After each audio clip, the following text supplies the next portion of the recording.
Таны амрыг ирье. Та бидний блогийн 3 дахь видеог таалан сонирхно уу? Хүмүүс ер нь яагаад гэсэн асуулт бүхий учир шалтгаанаа мартаж хэрхэн замаа алддаг байна вэ? Танд зорилго тавих бүрт шалтгаан байсан. Та тэдгээрийг л хүсэж бүтээхээр зорилгоо бичсэн байх гэж найдаж байна.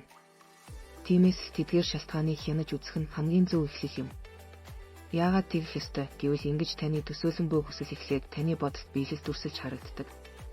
За бүгдээрээ 3 сэтгэмжийн дасгалыг хийцгээе. Жилийн дараа та зорилго бүртээ хүрсэн. Таны амьдрал юугаараа ялгаатай байц вэ? Танд ямар санагдаж байна? Өмнө нь танд байгаагүй байж болох зүйл юу байна вэ?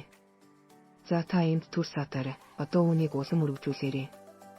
Одоогоос 5 жилийн дараа зорилгодоо хүрэх хувийн өсөлт тань хаа нэгтээ эргэн тойрондоо гацсан. Эрүүл мэнд хамгийн чухал асуудал, гэр бүлийн хоорондын харилцаа. Мэргэжлийн хувь нэмэр зэрэгээ бодорой. Таны зорилгын үр дүнгууд юугаараа ялгаатай байна вэ? Тэр ирээдүйн талаар танд ямар санагдаж байна вэ? Та эсрэг чиглэлд явж үзэхэд бэлэн үү? Тэгвэл жилийн дараа та зорилгоо орхисон байна. Таны зам урдын адил хуучин хിവэрээ эсвэл баг зэрэгд орцсон байх болох нь. Та эргэн тойрноо харахад юу харагдаж байна вэ? За одоо 5 жилийн дараа ижил замыг зур. Таны амьдрал ямархуу байна? Танд ямар санагдаж байна? Та сэтгэл хангалуун байна уу? За энэ уран сэтгэмжийн маш чухал дасгалыг хийхэд та сайн анхаарлаа хандуулан өөртөө үнэнчээр. Жаахамч болтугай цаг гарган төвлөрч цагаа зарцуулаарай. Энэ дасгалын зорилго таныг чин сэтгэлээсээ сэтгэлийн угаас чинь ичгүүрийг тань өдөөж буй явдал биш. Биш юм шүү. Бид бүгд үе гол хийж чаддгүйгээр алддаг шүү дээ. Тэгтээ та эрсдэлд орж юу алдах ёстойгоо сайтар ухаарсан бол баг зэрэг ахихын тулд шаардлагатай.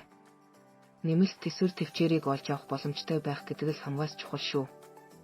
Тиймээс ямар ч зорьсон зорилгодоо хүрэхийн тулд хүмүүс эхлээд гялалзаж эхлээд харин дээсэн алдсан. Үед хэрхэн яаж цуглуулах вэ?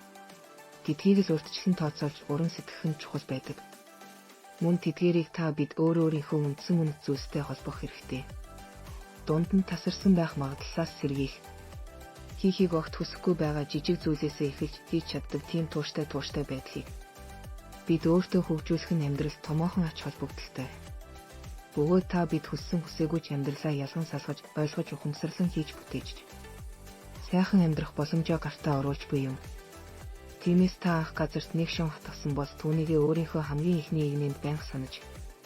Байвал та өдөрт нэг удаа ч хамаагүй урагшуулах алхам хийгээд байхад нэг л өдөр та хүссэн зорилгоо бүтээгээд дуусгачихна. Хэрв танд энэхүү сэдв таалагдсан, бүр чиглүүлэн тусалсан бол та бас өөр бусдтай хуваалцсан сонирхуулаарай. Бидний Монгол цөөхөнч бие биенээ татах чиглүүлэх сэтгэлтэй байх нь. Та бидэнд урамтай сайн үйлс гэдэгт та санал нийлж байгаа гэж итгэж байна. Таны зорилго яагаад хэвсүүлэх болсон шалтгааныг чинь танд үргэлж сануулж өөдөө урагшилж байхыг юрууя. Танд баярлалаа. Таны зорилгод амжилт хүсье.